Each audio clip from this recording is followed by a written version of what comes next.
Coach, why would you say things began to fall apart there midway through the third quarter?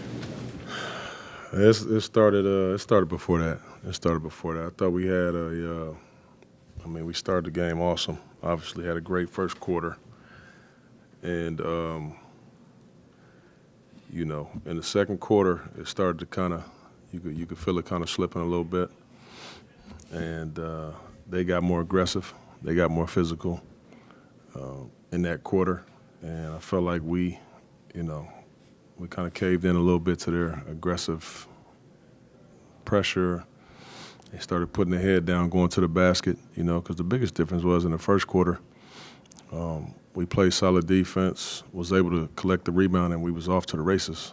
And we scored a lot in transition. Second quarter, they put their head down, they got on the free throw line. That's the reason why any coach wants to get on the free throw line, especially on the road, because the other team can't run. They got to take the ball out. Even though they missed a ton of free throws, got your whole defense get set up. That changed up how we could score, so easily. And then in the third quarter, they came out just a lot more aggressive. Now their three ball started going.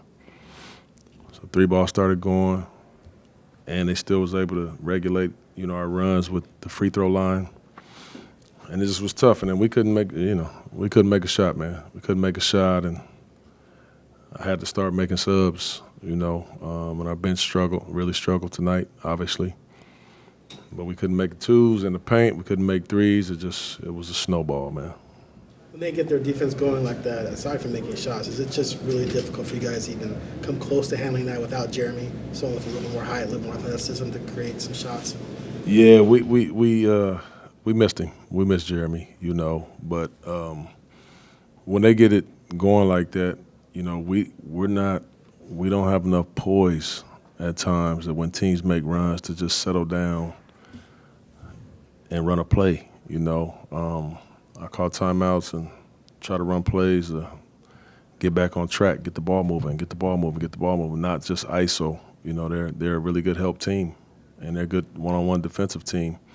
So they're not going to let you just beat them that way, And, man, we come out, we get it moving for one or two possessions, and then we revert back, and plays right into their hands. Chauncey, why do you think it is that you guys, are able to game plan and, build these big leads and then can't, sustain them?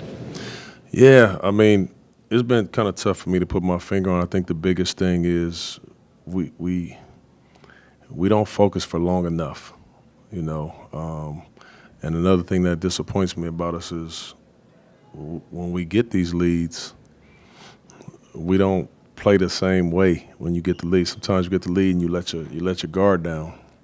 Now team starts to go and they get momentum, and it's tough for us to really kind of stop them, So it's a couple different layers to it, but it's very disappointing, and it's deflating, at times. You get these leads and you're playing so good. Because one thing I don't like on my team or any other team, I don't like front running.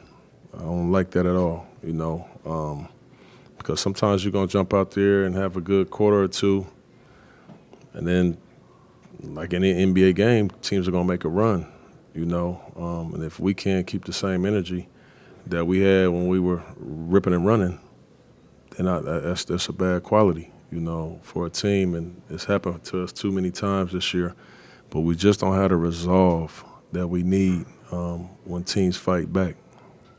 Some of that might be about some of the stuff you were talking about pregame with, there not being that many veterans on the team, there being so many young guys who maybe haven't been through it enough times. That has a lot to do with youth, and inexperience. I can't expect a lot of these guys to understand that yet. They don't know, They get in these games, and these games mean so much at this time of the year, not only for us but for the other team. And so teams are playing with real desperation, and our guys are so young, they don't even know what that means. They just know it's a basketball game, and then we got a few guys on the roster that are old enough to understand, and it's frustrating for them too, So it's very difficult, man. It's very difficult, but We all just, I say this all the time, and I mean it when I say it, like, we all just have to be better, you know?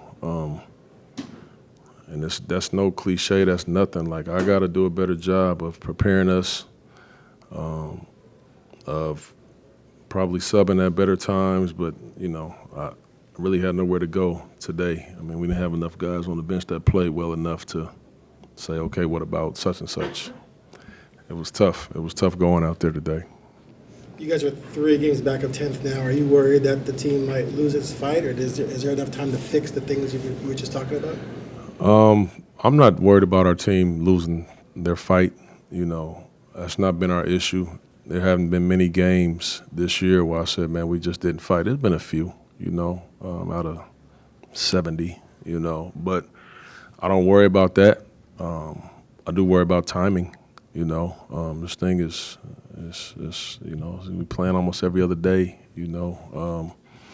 We knew that we had a tough weekend coming up, well, weekend with the Knicks, and then obviously Boston, Clippers. These are tough teams, you know. So we obviously have to play better than we played the last 3 quarters of this game to be able to beat really anybody, you know. So, yeah, you worry about it. You know, that's what keeps you up at night, you know, trying to prepare your team, prepare your staff, yourself for these battles. I imagine what you saw from Josh tonight is pretty similar to what you saw from Josh when he was here. It's a very Josh game. Yeah. Josh played great, man. He played great. I mean, there was several times that he had those type of nights for us, so we wasn't surprised at all about what Josh did. You know, he's playing very well over there. You know, and aside from when he's playing against us, we're all very happy to see him balling the way that he is. But yeah, that was no surprise to us at all.